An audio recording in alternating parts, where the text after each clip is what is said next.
오늘 하나님께서 주신 말씀, 우리에게 주신 말씀은 누가복음 18장 1절에서 8절입니다.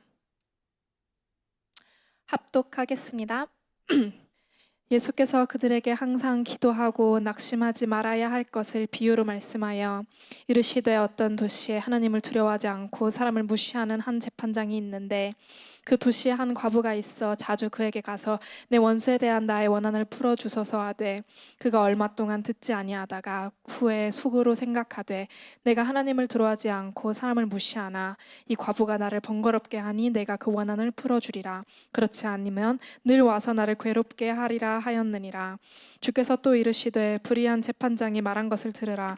하물며 하나님께서 그 밤낮 부르는 택하신 자들의 원한을 풀어주지 아니하시겠느냐. 그들에게 오래 참으시겠느냐. 내가 너희에게 이르노니 속히 그 원한을 풀어주시리라. 그러나 인자가 올 때에 세상에서 믿음을 보겠느냐 하시니라. 아멘. 아멘. 네, 오늘은 누가복음 18장 말씀을 가지고 함께 하나님의 음성을 듣고자 합니다. 오늘 누가복음 18장의 말씀은 과부와 불의한 재판장이라고 불려지는 비유의 말씀이 있습니다. 이 비유가 무슨 주제를 가지고 우리에게 전달하려고 하는 것이냐 하는 것은 특이하게도 1절 말씀에 그대로 예수님께서 먼저 제시하십니다. 항상 기도하고 낙심하지 말아야 한다라고 하는 그 내용을 전달하기 위한 비유라고 하는 것이죠. 항상 기도하고 낙심하지 말아야 한다라고 하는 이 말씀 속에 위로도 받지만 기도하면서 낙심할 일도 생기는구나 하는 것을 알게 되고 또 예수님께서 하신 말씀을 통해서 기도할 때 낙심하지 않고 끝까지 기도하는 것 참 중요하구나 하는 것도 깨닫습니다. 그래서 기도하는 일에는 낙심이 따른다라고 하는 이 사실 앞에서 우리는 어떤 점에서 기도하다가 낙심하게 될까를 먼저 살펴보고 그 이후에는 우리가 과부와 재판장의 비유를 통해서 우리가 어떻게 끝까지 기도할 수 있을 것인가 하는 문제를 살펴보고자 합니다. 기도하다가 낙심하는 일들은 왜 생기는가? 원인을 한 세 가지로 찾아볼 수 있는데요. 첫째는 내 시간과 하나님의 시간이 잘 맞지 않아서 그래요. 하나님께서 계산하는 시간과 내가 계산하는 시간이 좀 다릅니다. 그래서 이 시간의 충돌로 인해서 낙심하는 일이 생깁니다. 우리는 하나님 앞에 기도하고 하나님 이렇게 해주세요 하고 하나님 앞에 금세 이루어질 것을 기대합니다. 우리가 자판기에 동전을 넣고 내가 먹고 싶은 걸 버튼을 딱 누르면 물건이 탁 떨어지잖아요. 그런 것처럼 우리는 기도했으니까 하나님이 즉시로 응답해 주실 것이다 이렇게 기대해요. 근데 꼭 그렇지는 않죠. 하나님은 우리에게 가장 좋은 때에 이루어 주시려고 합니다. 그렇기 때문에 하나님이 생각하는 가장 좋은 시간이 지금은 아닐 수 있는 거예요. 또 우리는 하나님께 기도할 때 내 계획을 다 세워놓고 기도합니다. 하나님께 전적으로 다 맡기고 하나님의 계획대로 해주세요 이런 기도보다는 그런 기도할 때도 있지만 다 우리가 계획이 있어요. 나름대로 언제는 뭐 하고 어떻게 하고 다 계획이 있습니다. 그런데 하나님은 우리의 계획을 따라 움직이시는 분은 아니시잖아요.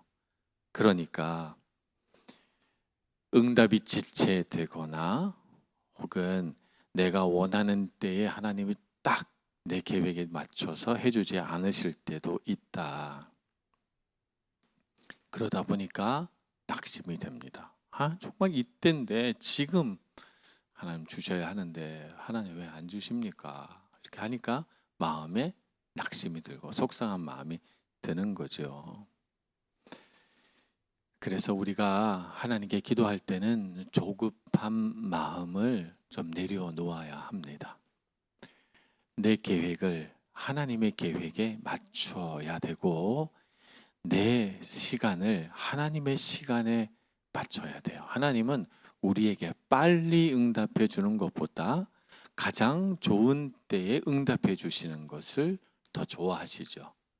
그러니까 우리가 기도할 때마다 하나님께 낙심하지 않고 기도하려면 하나님 가장 좋은 때에 주세요. 가장 주님께서 보시기에 적당한 때라고 생각한 그때가 저에게도 가장 기쁘고 행복한 때가 되게 해주세요. 저의 기도는 그렇게 응답해 주세요라고 기도해야 우리 마음속에 막 이렇게 찾아오는 조급함을 버리고 그리고 정말 좋은 때에 하나님의 응답을 얻을 수 있게 되고 낙심을 물리칠 수 있습니다. 낙심하게 되는 두 번째는요, 내 방법과 하나님의 방법의 차이 때문에 그렇습니다.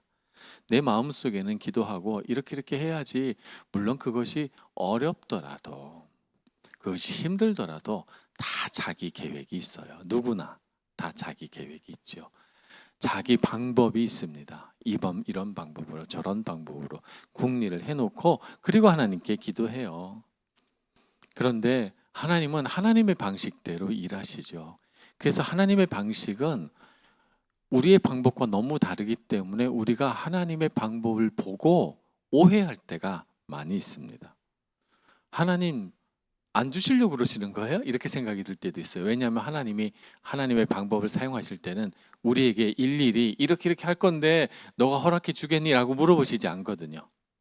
그러니까 우리는 그것을 하나님이 침묵하시는구나, 아니 하나님이 거절하시는 걸까? 이렇게 생각이 드는 것이죠. 하나님은 때로 우리가 그 구한 것이 우리에게 가장 좋은 것이 되도록 우리를 성장시켜 나가기도 합니다.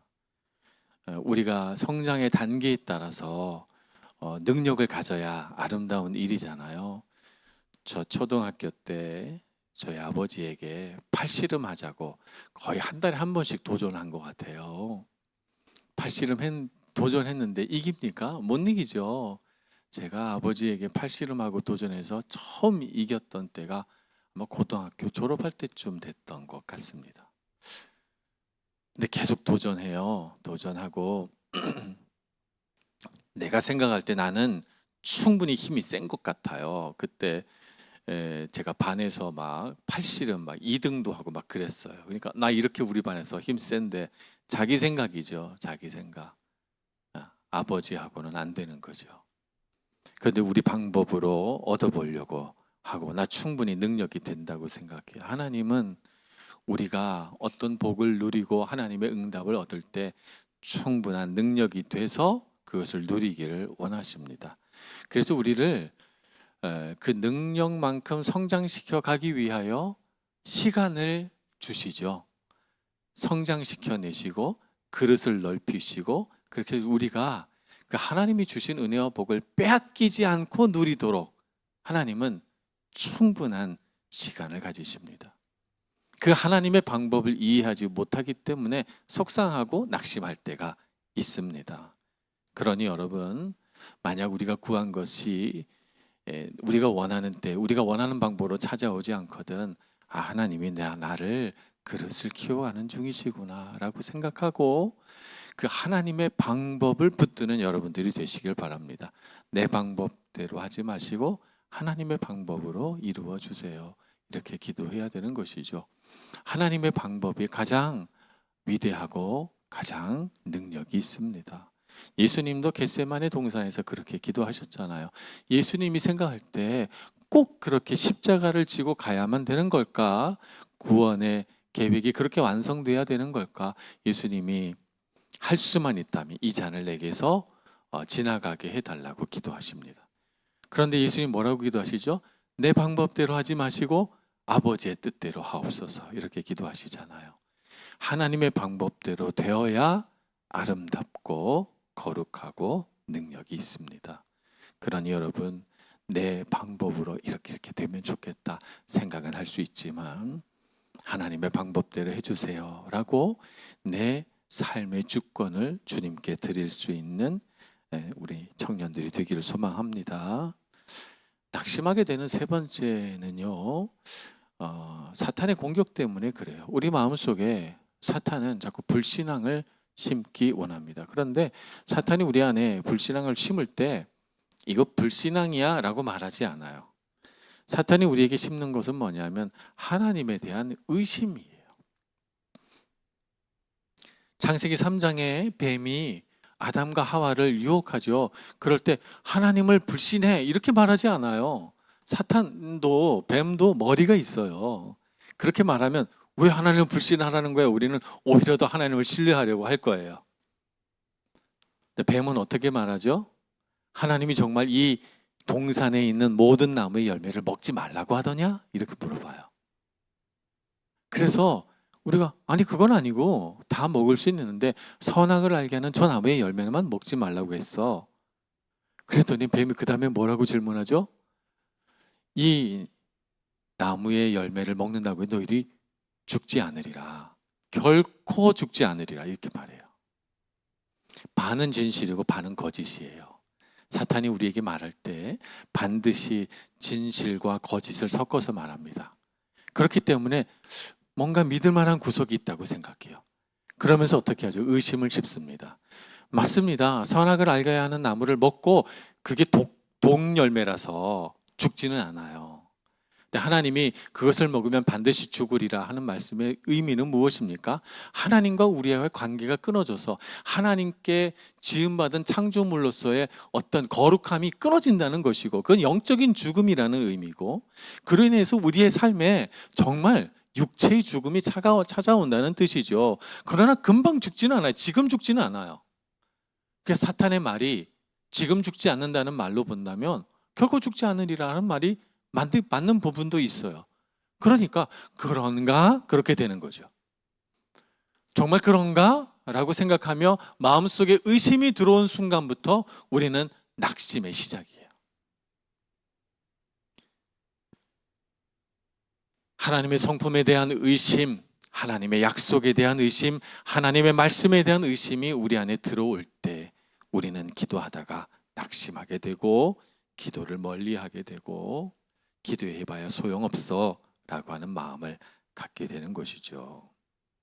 그렇게 마음속에 찾아온 의심으로 하나님을 대하다 보니까 어느 날 정신을 차리고 나서 보니까 내가 너무 멀리 와 있는 거죠. 그러니까 그때는 하나님께 가까이 가서 하나님께 구하고 싶어도 내가 하나님께 너무 잘못했는걸? 이런 나를 하나님이 받아주실까? 자기 자격에 대해서 생각하게 돼요. 나의 자격에 집중하는 거죠. 근데 하나님 우리가 자격이 있어서 하나님 자녀로 삼아주셨나요? 아니에요. 어느 누구도 이 세상에 어느 누구도 자격이 있어서 하나님의 자녀가 된 사람은 없습니다. 자기 자격에 대하여 생각하는 걸 우리 세상에서 뭐라고 말하냐면 자격지심이라 그래요. 자격지심은 뭐예요? 열등감이에요. 내가 자격이 있나? 내가 어떤 자리에 가서 내가 이 자리에 올 자격이 있나? 내가 어떤 상을 받으면서 내가 이 상을 받을 자격이 있나? 내가 어떤 칭찬을 받으면서 내가 이 칭찬을 받을 자격이 있나? 자격이 있는 사람이 어디 있어요? 없어요. 누가 우리를 칭찬하거든 감사합니다. 하나님의 은혜입니다. 어떤 자리에 우리가 있게 되면 내가 이 자리에 올 사람은 아닌데 하나님의 은혜입니다. 내가 어떤 상을 받거든 내가 그만한 능력이 있는 건 아닌데 이런 상을 주시다니 하나님의 은혜입니다. 자격이 있어서 우리가 그걸 누리는 건 아니에요. 하나님의 은혜일 뿐이죠. 그러니까 하나님 앞에 섰을 때 이런 나도 하나님이 사랑해 주실까? 이런 나도 하나님이 기도를 들어주실까라고 하는 생각이 들거든. 여러분 하나님의 은혜를 생각하시기 바랍니다. 하나님은 은혜가 많으시고 하나님은 자비로우시고 한 번 택한 하나님의 자녀를 결코 포기하지 않으시는 주님. 사랑해 주셔서 감사합니다. 은혜 주셔서 감사합니다. 라는 고백으로 하나님을 만나야 하는 줄 믿습니다. 그래서 여러분 낙심하지 말고 기도하세요. 하나님의 때, 하나님의 방법, 하나님께서 자격 없는 우리를 통하여 하나님의 일을 하시는 줄로 믿고 기도하는 일을 포기하지 마시기 바랍니다. 오늘 예수님의 비유에 등장하는 사람은 두 사람이에요. 한 사람은 과부, 한 사람은 재판장입니다. 과부의 상태는 어떻습니까? 과부는 억울한 일을 당했어요. 원한을 풀어달라고 재판장에게 옵니다. 재판장은 어떻습니까? 이 사람은 억울한 일도 없고 원한도 없어요. 왜냐하면 권한을 가진 사람이니까.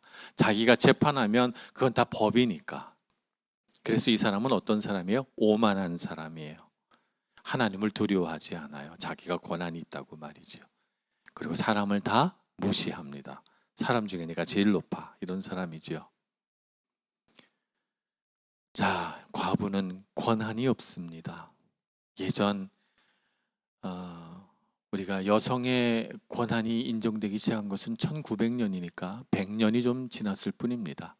인류 역사 글자가 발견된 것이 기원전 3000년이니까 기원전 3000년부터 기원 후 우리 주후 2000년까지 5000년 동안 여성들은 권리가 없었어요. 여성들의 권리 5000년 우리 인류 역사 가운데 여성이 권리가 생긴 건 100년 정도밖에 안 된 겁니다, 여러분. 근데 지금도 여성들의 권리가 인정이 안 되는 나라가 있긴 하죠. 중동이나 뭐 이런 나라들에서는요. 근데 이 여인의 권리는 어떻게 보장되냐면 남편이 있을 때 보장이 됩니다. 남편이 권한이 있으면 누구의 남편, 다니엘의 남편이다, 에스겔의 남편이다 하니까 권한이 보장이 되는 거예요. 에스겔의 아내로서 재산권이 보호되고 그 사람의 법적인 권리가 인정이 되고 어딜 가도 자기 남편과 동등한 자격과 권리를 갖추게 되는 거죠. 불쌍한 여자는 어떤 여자예요? 남편을 잃은 여자예요. 남편을 잃고 과부가 되니 아무도 이 여인에게 권한을 지켜줄 사람이 없는 거죠. 그래서 이 과부는 가장 억울한 사람입니다. 이 세상에는 권리가 없고 권한이 없으면 불쌍히 여겨주고 도와주려고 하는 사람이 있는가 하면 그런 사람이 그것을 빼앗으려고 하는 악한 사람도 있어요. 이 권한이 없고 세상에서 가장 약하고 세상에서 가장 보호받지 못하는 이 여인에게서 누군가가 억울한 일을 만든 거죠. 빼앗아가고 탈취하고 무시했던 거예요. 그래서 이 여인의 마음속에 억울함을 풀 길이 없어서 누구에게 나왔습니까? 재판장에게 온 거예요. 재판장은 권한이 있으니까, 법적인 권한을 가지고 있으니까 말입니다. 이 여인에게는 이것이 유일한 소망이에요. 예수님의 비유에서 우리가 알 수 있는 첫 번째는 뭐냐면 하나님만이 유일한 소망이라는 거예요. 이 여인에게 재판장이 유일한 소망이듯이 하나님만이 우리의 권한을 보장해주고 우리의 억울함을 풀어주실 분이라는 거죠. 하나님 앞에 나와 기도하는 것은 이 과부가 재판장에게 기도하는 것, 재판장에게 나와서 자신의 사정을 소원하고 들어달라고 하는 것과 똑같습니다. 재판장이 착해서가 아니에요. 재판장이 나하고 어떤 인간관계가 있어서 아니에요. 재판장이 뭐 옳은 사람이라서가 아니에요. 재판장이 갖고 있는 직무 때문에 이 재판장이 땅땅땅 쳐서 선고를 내리면 그 법이 되는 것 때문에 그 재판장의 법적인 권한과 직무를 붙들고 그 앞에 탄원하는 것이죠. 나의 억울함을 풀어달라고 말입니다. 사탄은 우리를 날마다 참소합니다. 우리를 하나님의 자녀에서 끌어내리고 우리를 정죄하고 우리를 보잘것없다고 말하고 우리로 하여금 자신의 자격에 대하여 부끄럽게 생각하게 만듭니다. 그래서 우리가 아무 권한도 없는 이 과부처럼 이 세상 속에서 상처와 아픔과 무시당하는 눈물과 고통 속에서 살아가길 바라죠. 그래서 우리는 누구에게 가야 됩니까? 우리의 법적인 권한을 보장해 주시는 분에게 나아가야 돼요. 우리 재판장이신 하나님께 말입니다. 하나님의 거룩하신 이름으로 그 아들의 보혈의 핏값으로 우리에게 권한을 보장해 주시죠. 너는 하나님의 자녀야. 너는 내가 지킨다. 너의 억울함을 풀어주마. 너는 아무도 너를 건드릴 사람이 없다라고 말합니다. 그래서 로마서 8장 33절에 이렇게 말씀하시죠.